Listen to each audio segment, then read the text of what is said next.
Welcome to Between the Lines from First and Long College Football, our weekly best bets in college football betting.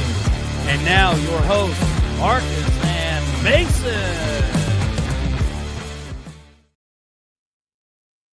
What's going on, guys? We have got a double show for you today. It's Turkey Day tomorrow, so we're getting ready for Thanksgiving. I hope all of you are having an awesome week, probably getting off work and going ahead and getting your stomach emptied out, getting your stretchy pants ready for tomorrow, heading over to Mom and Them's and getting ready to munch on some good food. So I hope all of you enjoy your time with your families, and we'll get to enjoy a little bit of college football on Thursday. We got one game there, but we've got a absolute slew of games on Friday. We've got an absolute slew of games on Saturday. It's Thanksgiving, and Thanksgiving weekend thereafter has turned into a college football holiday, in my opinion. And I'm absolutely here for it. Love the games being on Friday, and I think that's going to be super entertaining. And I like how it's split up to where there's so many good games that last week of the year. You really need to have it split up, where you can, get your eyes on as many of those games as possible. It's best bets time, and I had a decent little week last week, Mason. I just had it turned to the page, and then I moved it. Let's see here, 59 and 51. Am I? I believe is my record. I need to go back and just double check that real quick, but I believe I'm 59 and 51 and 1, or now 59, 51 and 2, because I had another push last week. So yeah, but I did have a money line win. I won on Kansas taking out Colorado. So another money line win. It's been several weeks in a row for that. You got some locks for us today, man? You got some picks you feel good about? Yeah, well, I got to recap this week because I was actually positive for the first time in like 5 weeks. So ended up 7-5. Could have very easily been 9-5. Had LSU covered for me. I had LSU at 7.5. Of course, they won by 7. That was a dagger to the heart right there. Always beware of those hooks on those key numbers. That was one of those plays there. And then the Arizona State BYU play, I had the under 48.5. Had I hung on the line with you, Mark, on the spread, that would have been a W for me. But if you recall, when you locked it up with me, I kind of backed off of it and went with the under instead. And we said on the show that play was going to hit because I backed off of it. Sure enough, it hit. So that's kind of how it goes there. But sitting this year at 62 and 75 and 1, that puts me at 13 under 500. Our locks, we didn't have any this past week, but our locks are 14, 19 and 1 on the year. And Mark, I'm 1-6 against you in our lock fights. And then on the year, or last week, I was minus 2.85 points.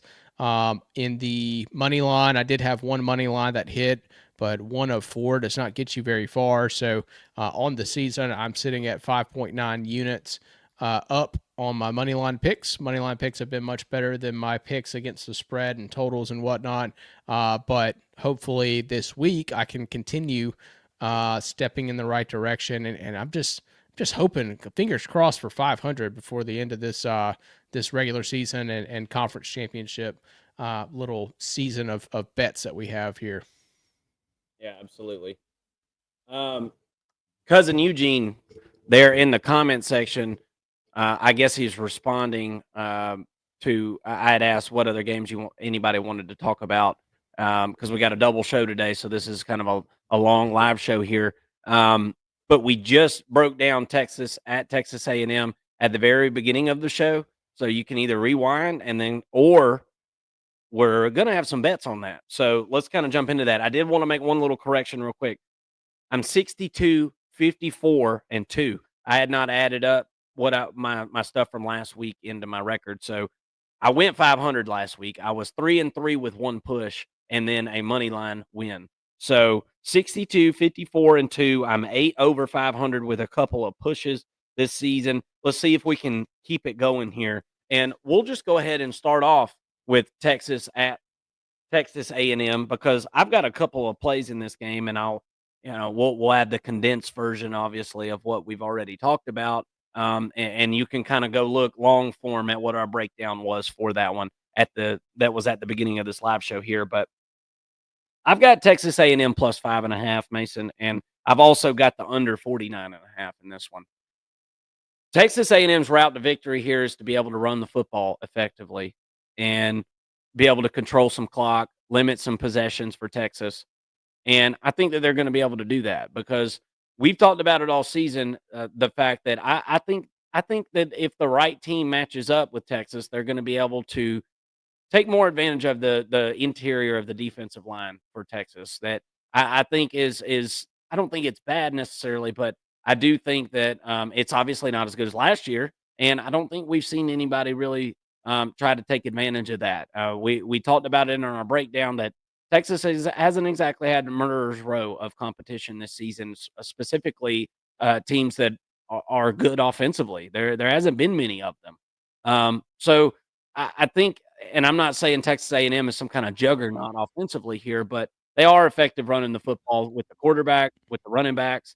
So I'm interested to see if Texas A&M is able to do that. I think they will be able to do that. And furthermore, Mason, I don't feel like this Texas offense is. I don't. It's certainly not as good as what it was last year. I don't think there's any doubt about that. You can clearly see a difference in the running game that hasn't been really that great this season. Um, the pass game I don't think has been as good either. Personally, I don't think the wide receivers are as good on this team as what they were last year, and I don't think that's a stretch, and I don't think that's an insult considering the fact that multiple of those wide receivers left Texas last year and went to the NFL, and they're contributing in the NFL right now.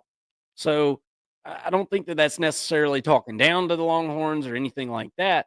But replacing talent like that is really, really tough. And here we are at the end of the season, the way the schedule's worked out. And again, no fault of Texas's. Texas didn't make their schedule, right? It wasn't their fault that Michigan fell apart after winning the national championship. But here we are at the end of the season. We're still trying to learn things about Texas. And I think this is one of those situations where we're going to learn. And beyond all of this, Mason, and I'll shut up, this is at Kyle Field.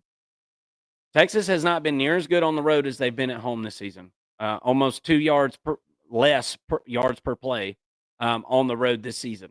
Okay. And beyond that, I'm interested to see how Quinn Ewers and this offensive line is going to be able to handle the most raucous atmosphere in college football, probably all season. That's what will be awaiting them there at the 12th man. So, how is that offense able to communicate? Playing on the road in the SEC this season has been really, really, really tough for any team, and I don't think Texas is an exception to that rule. Give me Texas A&M plus 5. Under 49.5, 49 being a key number there, guys. If it gets below that, don't bet it. I would go bet it now and get that half point because 49 is a probable outcome here. But give me those picks. I really like both of them. Yep. I like them so much that I'm taking both of them as well. I have both of them on my sheet, and even though our locks have not been great together, I feel so good about this pick that I'm not going to back off of it. I really do. I think that with the way this season has gone, with the way that Texas A&M has played so good at home this year, not great on the road, but they've been really good at home. And then couple that with the offensive woes that Texas has had, and you know, with going up against what I figure to be a pretty good Texas A&M defense, I think you're going to see a sloppy fight. I'm anxious, or I guess I'm curious to enough to take Texas A&M on the money line. I'm not going to go there though. I just don't want to put 3 plays on this game. But I do think that Texas A&M could end up sneaking this one out at home and really kind of disrupting some things in the SEC and the college football playoffs. Because at that point, you're wondering if Texas can get in, you know, with 2 losses, and then Texas A&M is going to go play for a conference championship game, and if they get beat, well, they've got 4 losses on the season. Should they get in because they played for the conference championship? It'd be a pretty sticky situation there, and I think it could very well happen this week.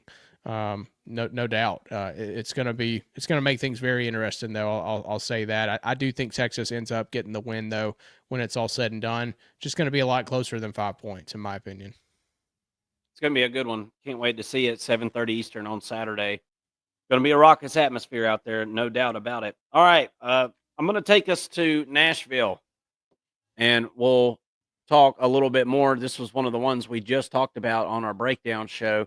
I'm going to take Tennessee minus 11 here, and I'm going to take the over, just as I talked about in our prediction video. I'm jumping on it, man. I think Tennessee has got just the clear cut advantage here in this football game, and it's that defensive line, it's that run stopping unit against Vanderbilt. When Vanderbilt is running successfully, right, they're staying they stay ahead of the chains and they try to eat clock. And I don't think Tennessee is going to allow that to happen in this situation. That defensive line is ferocious. They're deep. And it's been an absolute cornerstone of this team this season. So I don't think it even needs that much explanation. I don't think Vanderbilt is as good as obviously what people wanted them to be this season, although it's been a great story and they're bowl eligible. So that's huge. Congratulations to Vanderbilt and the Doors. It's been fun to watch. Thank you for, all the entertainment factor. But Tennessee, I think, is about to mash the Doors here. I completely agree with you. I'm also taking Tennessee at minus. I actually got a 10.5, so that'll help you out there just a little bit. 58% of the money is coming in on Vanderbilt right now, and so I feel good about the fact that we're on the opposite side of the betting public. But you are siding with the betting public on the over. Also, 58% is betting towards the over at 48.5. So I'm going to go under on that one. I think that there's a real chance here that Vanderbilt doesn't score a touchdown this entire game, and for that, I like the under to hit. I think that this could easily be a 30-9 type of game, and I'm really just I'm anxious to see if Vanderbilt can score a touchdown in this one. I don't think that they will against this defense. I think you're going to see a Tennessee team that is absolutely fired up, and defensively, as long as they don't score a touchdown on defense, I think that this under can hit. I wish I could find a 49. I've been searching for one all day, but 48.5 is going to be the best I can get. I'm just hoping that this doesn't end up at 49, which it probably will, if I'm honest. But yeah, I like the under here. I think it's going to be a little bit of a slow game here, or a fast game in a sense of the clock being managed and all that. Vanderbilt runs the clock out pretty well if they're able to establish a running game, establish drives. I like the possessions to be down in this one.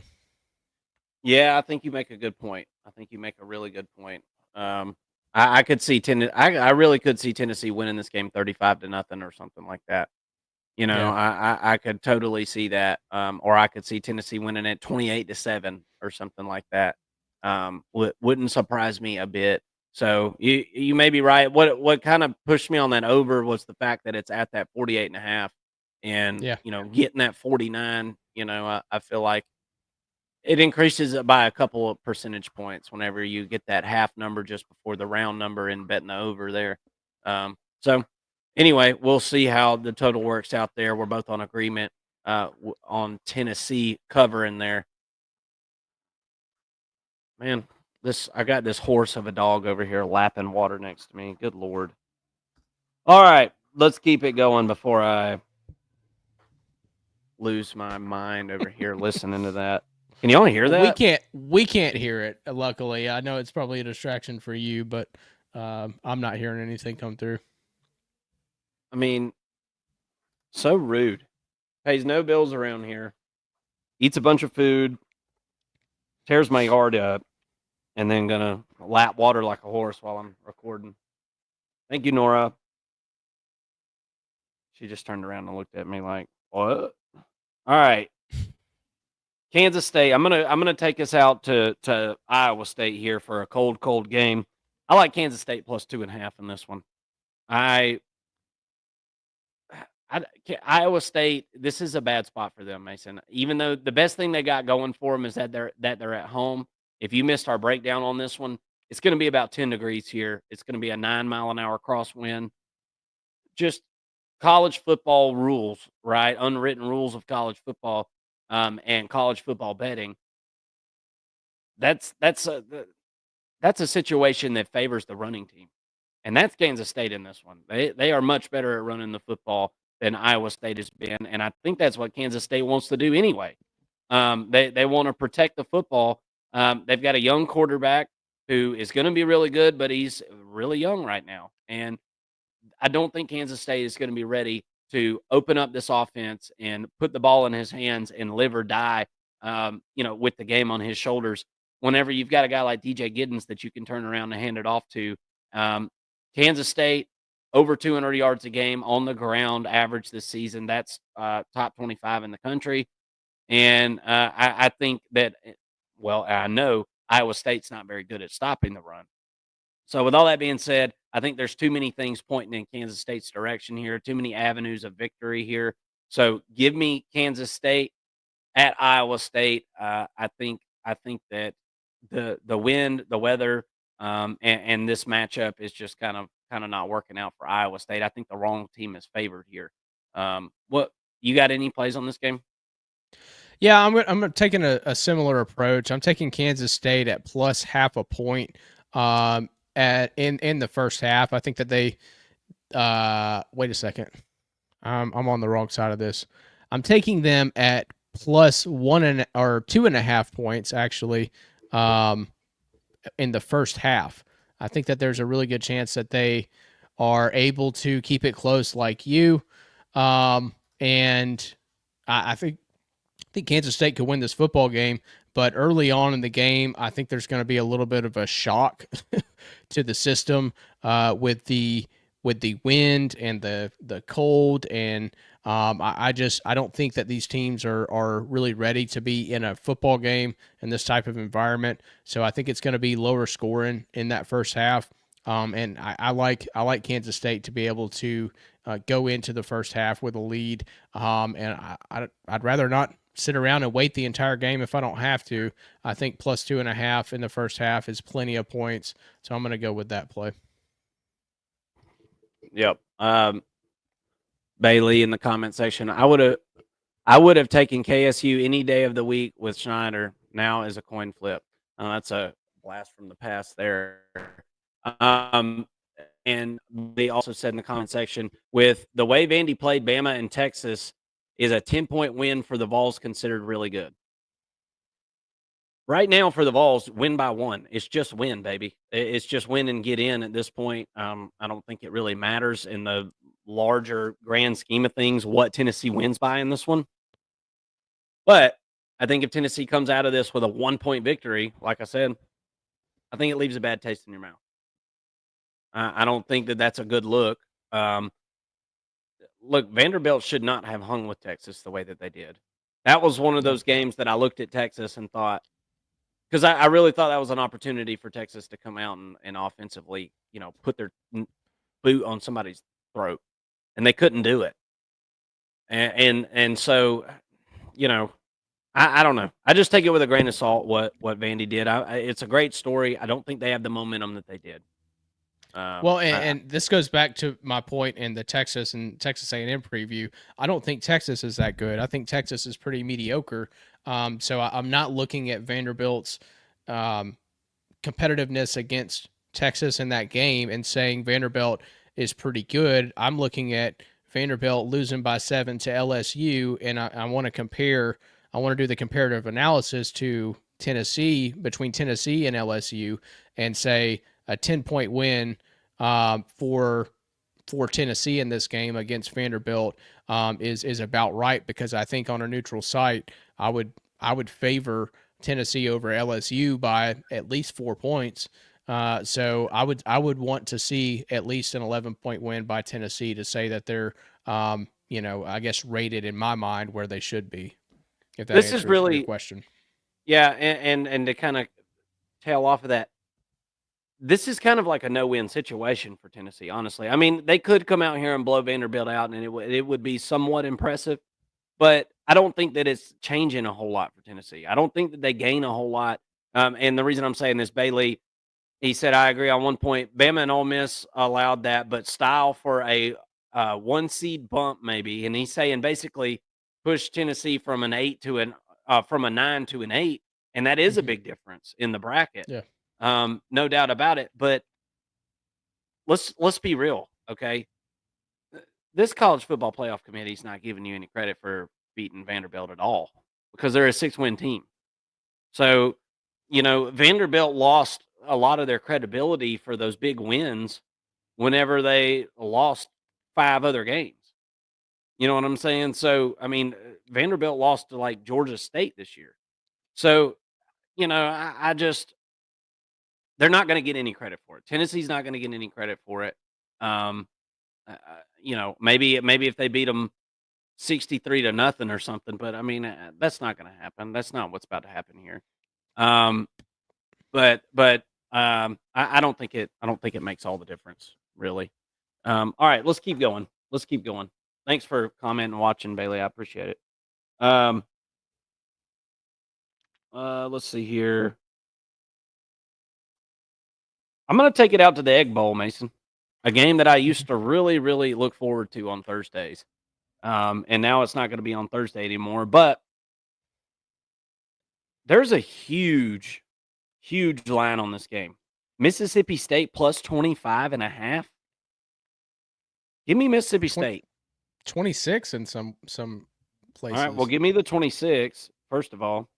But, and I mean, that's insane, brother. I can get you a 26.5. So okay, sweet. So you're telling me Ole Miss could go out there and win 48-24, and I'm covering here. Mississippi State's going to be able to score a little bit. They're not that bad of an offense. They're going to be able to score a little bit in this one, especially in the rivalry game. They're going to be fired up here for this one. Mississippi State hasn't been a team that's been quitting. They've been playing for next year the whole time. So I like Mississippi State here. What is Ole Miss playing for? I mean, they're not playing for anything. They're not going to the playoff. It's not happening. Lane Kiffin's already said it in a press conference, said, we're not going. We know that. So yeah. We've seen this from the Lane Kiffin teams before.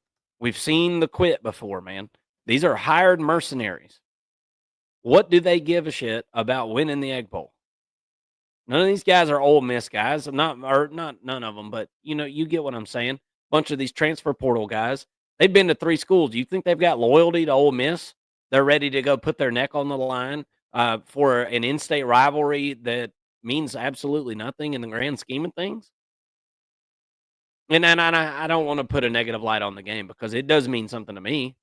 I like watching the game. I love it. Means something to a lot of those Mississippi State players. I'll tell you that. They Absolutely. got a lot of homegrown talent. So, yeah. I really like Mississippi State in this situation, man. That is a ton of points in a rivalry game. I know it's at Ole Miss, but look, Kentucky went to Ole Miss and beat Ole Miss. So, you can keep it within 26.5 if you're Mississippi State here, who has kept it pretty close with some decent teams this year. So, and they've scored some points in some situations as well. So, give me Mississippi State. I like it. I'm not going to lock it up with you. The betting public is 60% in favor of your pick, and I think that this is just one. I mean, look, the public gets it right sometimes. Actually, Vegas isn't batting, 700 against the public. It's not. We're talking paper thin margins here. I think that there's a very good chance that you're on the right side of this. I think statistically the line makes sense, but when you look at the fact that this is a rivalry game, You look at the fact that Ole Miss is a team full of mercenaries that don't give a damn about this game from a state pride perspective, and really are kind of looking forward to getting ready for the NFL draft. A lot of these players, I think that the motivation factor is there for Mississippi State to keep this one close.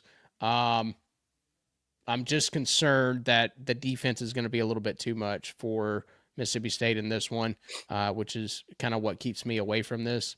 I do think that the defense just kind of shows up no matter where you're playing or no matter who you're playing or why you're playing or anything like that. When you got a good defensive line, sometimes those dudes just win and take over a football game, and there's a chance that Ole Miss is able to do that here. Possible. So, okay. Where you want to go next? How many more you got left? Because I've got 1, 2, 3, 4, and I've got 2 money line picks. Yeah, I've got 7 left, and then 3 money line picks. All right, give me some. Why don't we go with South Carolina at Clemson? So, looking at this one here, I think we both really like South Carolina in this matchup, but Clemson's favored by 3 points for some reason. Over under set at 49.5. I know Clemson's really good at home. Historically, they've been great at home, but this is going back to our preview and what I said in that preview and that breakdown. Clemson, their offense has been going down. Their defense has been going down, and South Carolina's defense has been really good, or I should put my hand up here. They've been really good in sustaining that for the entire season, and their offense is trending up. So to me, when I look at the trends for both of these teams, I don't really have to look too deep into this. I think, and this is something I kind of came to the realization the other day, Mark, is as the season has gone on, you know, early in the season, you're looking at little micro reasons for a win. And you're looking for little advantages and things like that. But after you've played 11 games each, you kind of have an idea, a really good idea from a macro level of what these teams are and what they're doing, and a little bit of a vibes feel as these teams do get better and worse in some areas throughout the season. And the vibes are leaning heavy towards South Carolina right now, even on the road. I think that this is a team that plays such good defense that there's a chance that the defense is able to score against Clemson in this one. I like South Carolina pretty big in this one, so I'm taking them on the point spread at +3, and then I'm also taking them on the money line at +130. If you give me plus money on this one, I think that this is the easiest money line pick of the week for me. Now I am betting with the public here, I will admit, which is something I don't really care to do, but only 55% of the money is coming in on South Carolina. So I don't feel the 55% on the line you're talking. That's right. I don't have a number for the money line, but I mean, I'm sure it's majority South Carolina. Most people aren't going to bet the favorite on the money line anyway. But. Well, so the majority, what I saw, I don't remember the numbers. The majority of what I saw was coming in on Clemson on the money line, but the majority of the money was coming in on South Carolina. So if that makes sense, or at least more money was being bet on South Carolina per better than was Clemson. What dork is going around betting favorites on the money line? What the heck? Yeah. All right. That's hedging your bet on a whole nother level there, dude. Not even giving yourself a chance to make any money.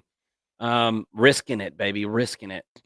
I guess you got to risk it to get the biscuit. Yeah, I like your play there, Mason, and I'm on South Carolina on the money line, +125. I'm gonna put a little bit of money on that for real this weekend and let it ride and see what happens. But I like South Carolina as well. I like that defense on the road there in Death Valley against that Clemson offense, no doubt. All right. Let's keep it going. So I'm going to go to Nebraska at Iowa. And with the weather being what it was in at Iowa State, obviously I think it's going to be pretty similar there at Iowa Hawkeye Stadium. So I like Iowa's ability to be able to run the football and win this game by more than 4 points against Nebraska. I feel like Nebraska reached a milestone, right?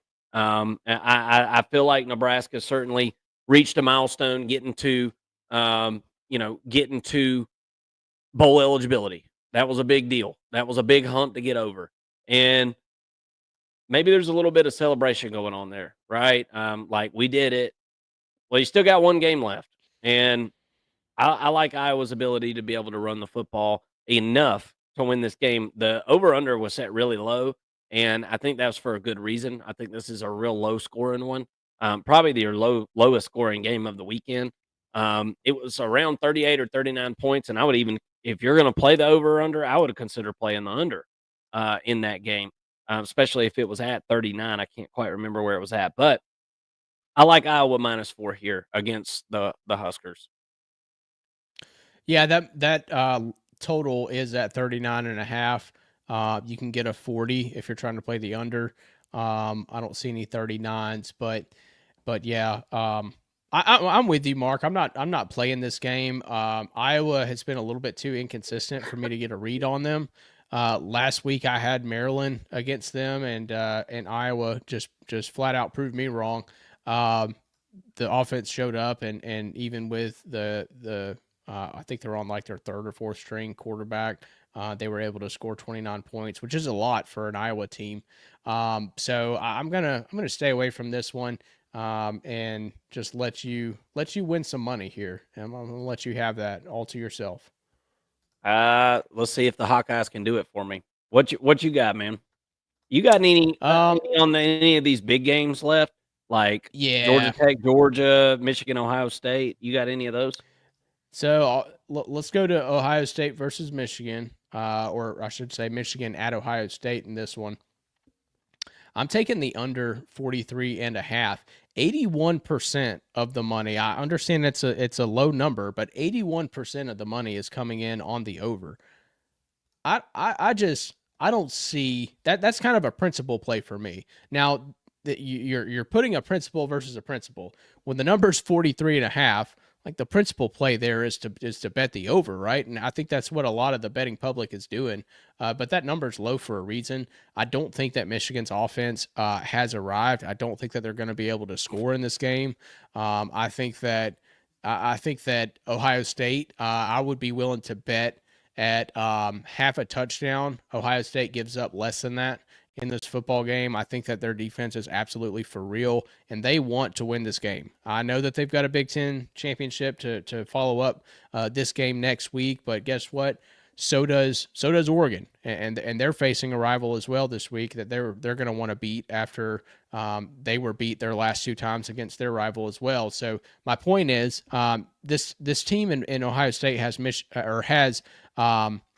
the want to win this game against Michigan, given the fact that they have lost a couple of times against that team up north in the past couple of years and have lost the Big Ten because of that.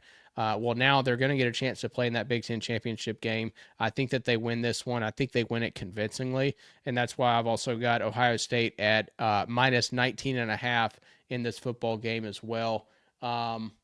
I don't recall. Let me look this up real quick. So the spread is 50% at 19 is where it was at. I wonder if I can find that at 19 now.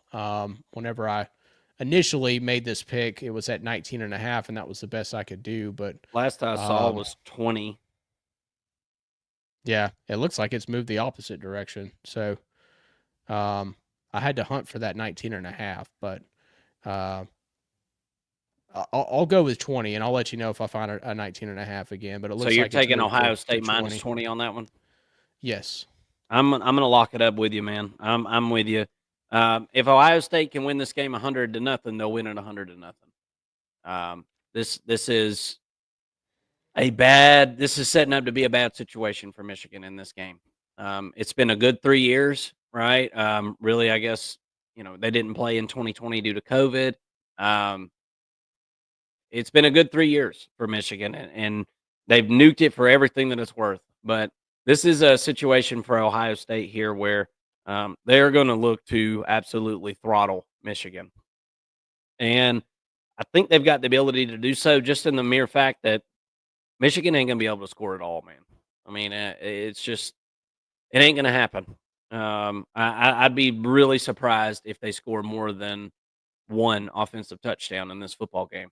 Maybe a couple of field goals with that. I think if things are going good for Michigan, but I think this Ohio State offense is going to be able to score enough, just like they've done all year.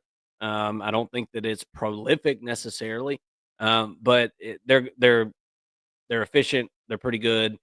Um, uh, they've taken some losses on the offensive line and have just kept chugging along.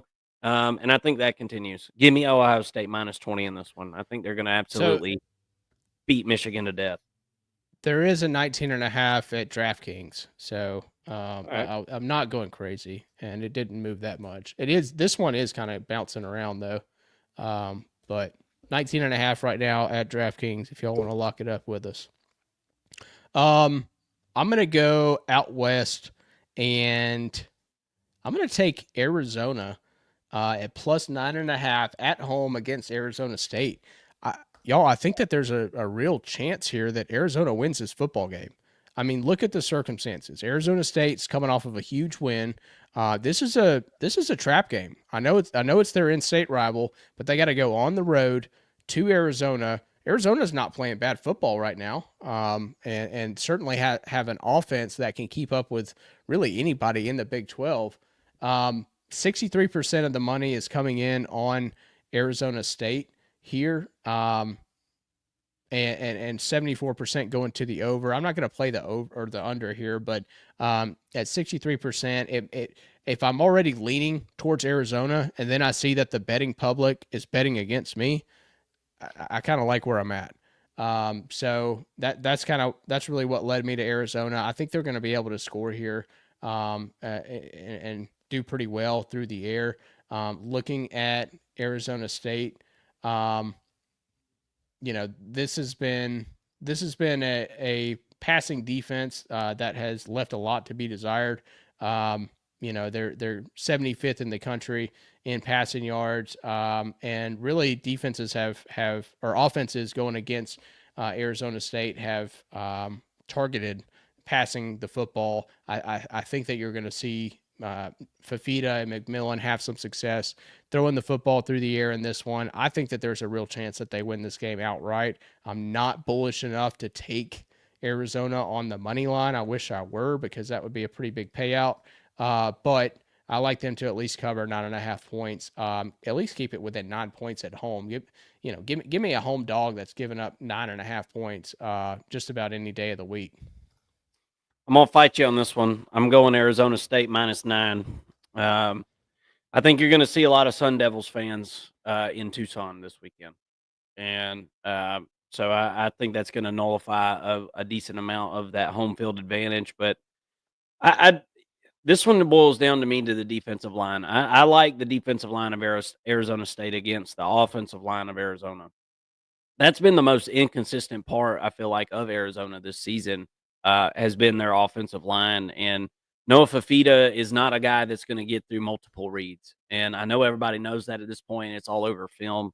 And I feel like Arizona State, it's pretty simple. You cover, if you can cover McMillan, then you're going to have a pretty good chance at raining on the parade of the Arizona offense.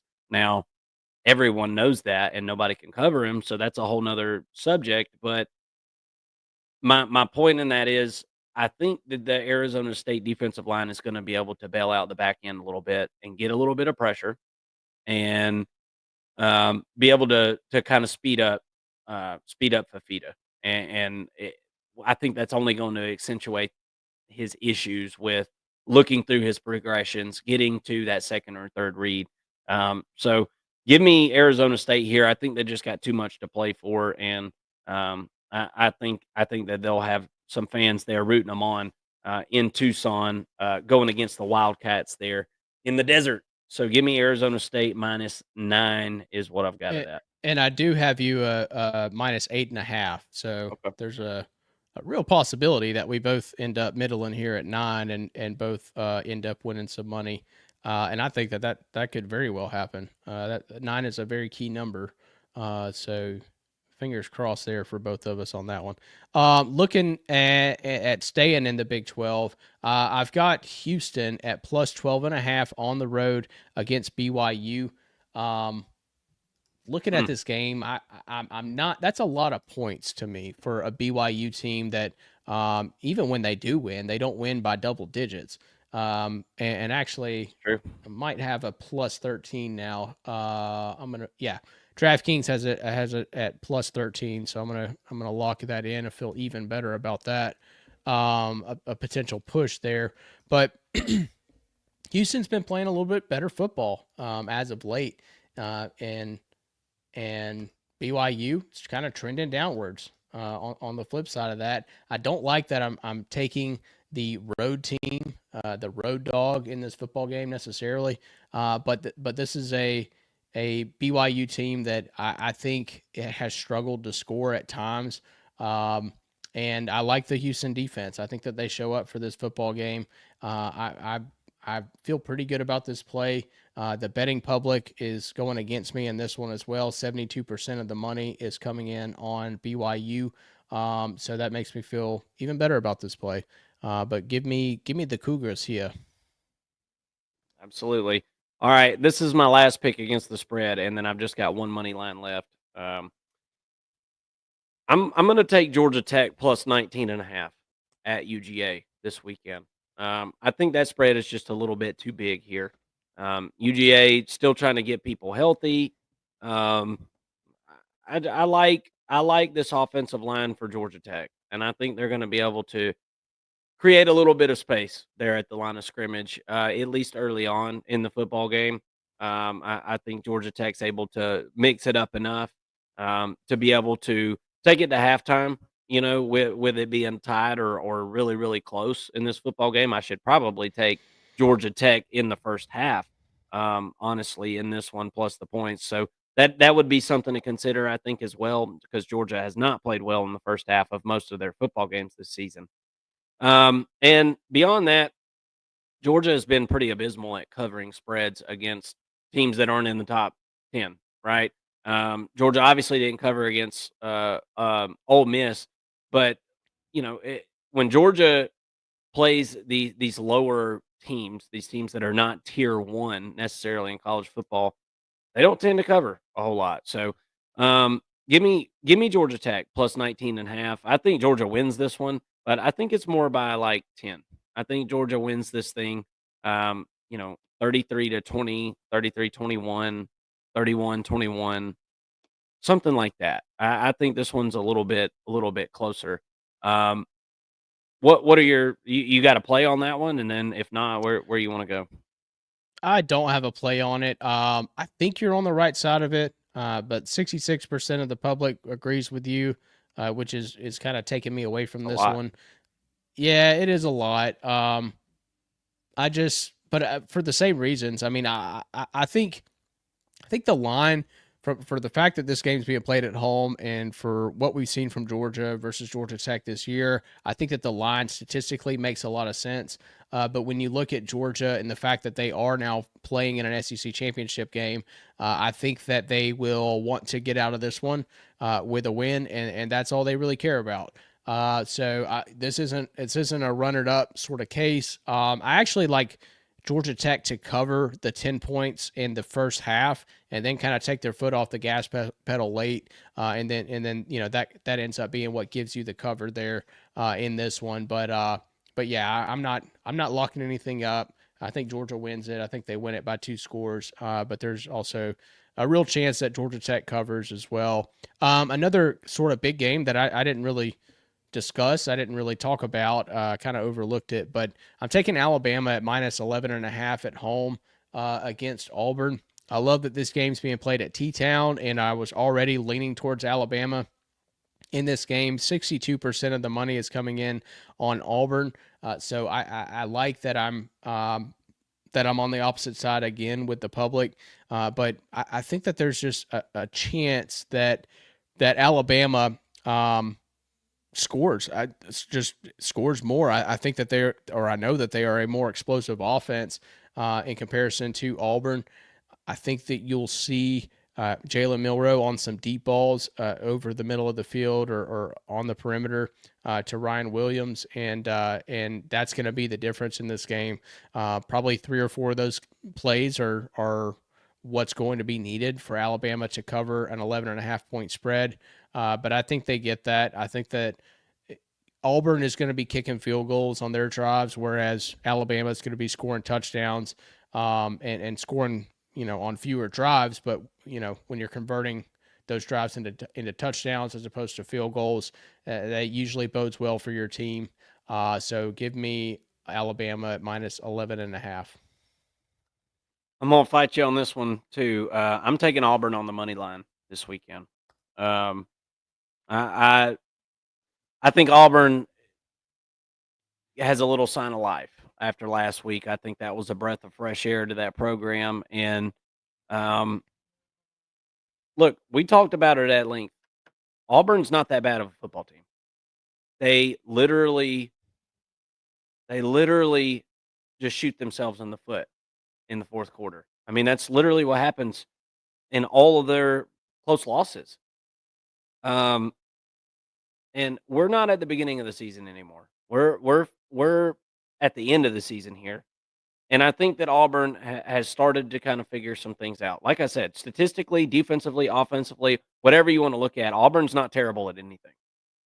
They're not terrible at anything. And honestly, their statistics look very, very similar to Alabama's. The biggest difference is the fact that Alabama has been the beneficiary of a ton of turnovers this year. And Auburn has been on the opposite end of the spectrum with that. They have been the ones giving up the turnovers, and their defense hasn't been getting them for the team, right, and creating extra possessions. So if Auburn can play a mistake-free game here, this will be a fourth-quarter game. I know that's a big if because, like I said, Auburn's been bad at protecting the football. Alabama's been good at going and getting that football. But I think Auburn plays a clean game here. And I think this is a fourth quarter game, and I think this is a good iron ball here, as it was last year. Auburn should have beat Alabama last year. I don't think anybody can really disagree with that, but they didn't. Alabama was able to win that sucker and go on to the playoffs and go on to the SEC championship and then go on to the playoffs. But I like Auburn to play at least a somewhat clean game here. If they can keep it one turnover or less, I think they got a really good shot to win it. Plus 330 on the money line here. I'm gonna put a little something on it. I feel like Auburn. I feel like Auburn's got something from Alabama, and not to mention Mason. Look, this is kind of my overarching point on this football game. Kalen DeBoer has no control over this football team at this point. And I'm sitting here reading quotes this week, and it's Kalen DeBoer saying, this rivalry means everything. Well, what the hell do you know about this rivalry? You don't know a damn thing about this rivalry, dude. You ain't got no clue. And this rivalry, what it means is that you throw the records out the window for real in this one. So give me Auburn. I think Kalen DeBoer has got a serious learning curve that he's about to have to figure out, man. And I think Alabama fans, it's going to take some adjusting. But Nick Saban ain't there no more, man. And this coach has had a hard time keeping this team focused on what the main thing is. And I think it's going to be super easy for Alabama to take their focus off of this weekend. All the Alabama fans they're all on social media saying this game doesn't matter. They're already hitting us with this doesn't matter. We don't care. I don't know, man. I think it does matter a lot as far as recruiting. And I think Auburn is hungry right now. So give me Auburn. Very possible. I know the main Auburn fan I know. I might be rooting for it personally a little bit too. Yeah, absolutely. Especially with a big payout at plus 330. If you got money on the money line there, that's a good reason to root for that team to win. But yeah, I know Auburn fans are licking their chops, thinking that they're catching Alabama in a very vulnerable position, and that very much might be the case. I think that the quit factor is something that I probably didn't factor in as much as I should have. Well, In because we're picking, automatically used to Nick Saban being there, and that was never yeah, an option. That was never yeah, an option, dude. That's why Nick was so good. It wasn't the high moments. There's other coaches that could coach in a national championship and win it. It hmm was the week to week that he was so good at, and getting you up for Mississippi State or Texas A&M when they were in the dumpster, or you know what I'm saying? He was really good at yeah. that. Kalen DeBoer has no idea what the hell he's doing in the SEC right now. It's very clear. He has no idea Dude, how. he's losing recruits. I know we're not like a recruiting show, but my gosh, they are just flooding out. They're it looks like well, no, that's an Ohio State recruit. I was thinking of Naeem Alford. It looks like he might be going to Auburn, but that's an in-state guy. I think the number 1 or number 2 player in the state of Alabama, flipping from Ohio State going to Auburn. That's typically a recruit that Alabama would win. And Auburn is just absolutely kicking their tail in the state of Alabama in recruiting. I think they've got, if they get offered, they'll have 9 of the top 10 players out of the state of Alabama. The other players going to Ohio State. So Alabama will have 0 players out of the state of Alabama that are in the top 10. Still the number 2 class in the country somehow, but not doing great in the in-state market and losing to the in-state team. Not a good sign. Yeah. What else you got? Is that it for you, buddy? What else you got?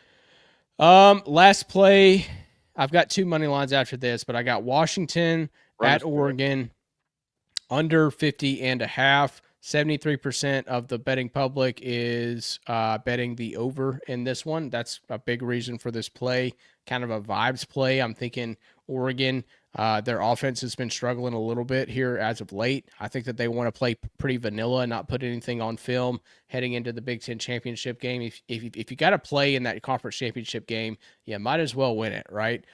Because you don't get an off week like some of the other teams, or an extra off week like some of the other teams that are going to be playing in this college football playoff. So you might as well win the conference championship game. I think that all chips will be in the center of the table for Oregon that week. So they probably hold a little bit back this week, and I think that it's fair to assume that Oregon, doesn't necessarily go all in this game, going up against Washington, who I know have beat them the past 2 times that these teams have played. But this is a whole new coaching staff for Washington. Oregon, I think, will get up early, kind of just play that boa constrictor type of game, rely on the defense and play complementary football on the offensive side, and really just kind of squeeze Washington to death. But I like the under here at 50.5. I'd be surprised if Washington is able to get over 20 in this game. I'd be pretty surprised with that. And then last 2 plays on the money line, I've got Kentucky at plus 155 versus Louisville. I can't believe this is the first time we've talked about this game, Mark. This is such a fun game. They're the Governor's Cup. Louisville playing good football. But I think that Kentucky's found something in this freshman quarterback, Boley, who is expected to play.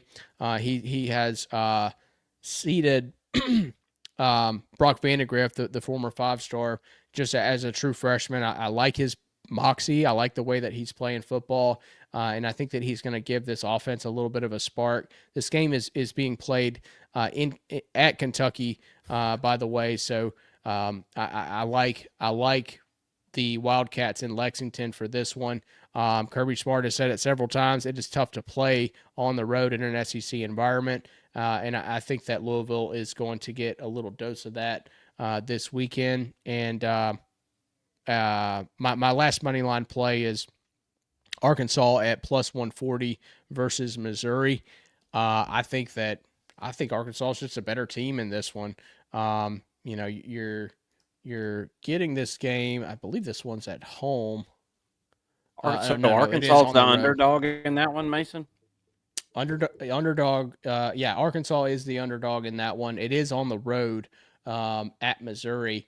65% of the money is going towards Missouri on the spread. I I think Arkansas is a better team. Missouri's got to be one of the most overrated teams like ever. I mean, Yeah. they are just so overrated this year. It's not even funny. I think you see a bounce back from this Arkansas offense, and they don't pose a threat like Texas's defense did. So, and I think that they learned a lot from that game. I really like Arkansas to be able to pass the football against Missouri. Running the football against them is not always smart. They do have a decent pass rush, but I like Bobby Petrino's creativeness on the offensive side of the football, and I think that Arkansas is going to be able to go into Como and get that W this weekend. Yeah, I think you're right. I missed that one somehow. I'm kind of infatuated with all these games that have got playoff implications and conference championship implications and things. Kind of forgot about that one, but Missouri has been one of those teams that's hung in there in the top 25 in the college football, rankings and things. I have no idea why. They lost a game a couple of weeks ago and didn't even move in the rankings. Against South Carolina, that was. So I like that pick a lot. I think Arkansas gets that win, and it seems like it's going to be a season, Mason, where there's not any SEC coaches that are going to be fired. So kind of interesting. Usually we're talking about SEC hot seats, and in general this season, it doesn't seem like we're talking about very many big coaches being fired, honestly. It's been kind of quiet in that aspect. But all right, guys, we're gonna close it out. Happy Thanksgiving to everybody. If you missed something in the last 2 hours, you can obviously go back and watch it. We got a whole lot of college football information here, broke down 4 of the biggest games of the weekend. Y'all let us know in the comment section, what are your score predictions for that one? Please hit the like button for us. Hit the subscribe button if you haven't done it. Hit the little notification bell, all that good stuff. Thank y'all so much for watching the First and Long College Football Show. We'll see you on the other side. Big games Friday and Saturday, and then we'll have our reaction show coming at you later this weekend. So make sure you're tuned in. Good luck to your teams this weekend, and go eat some turkey.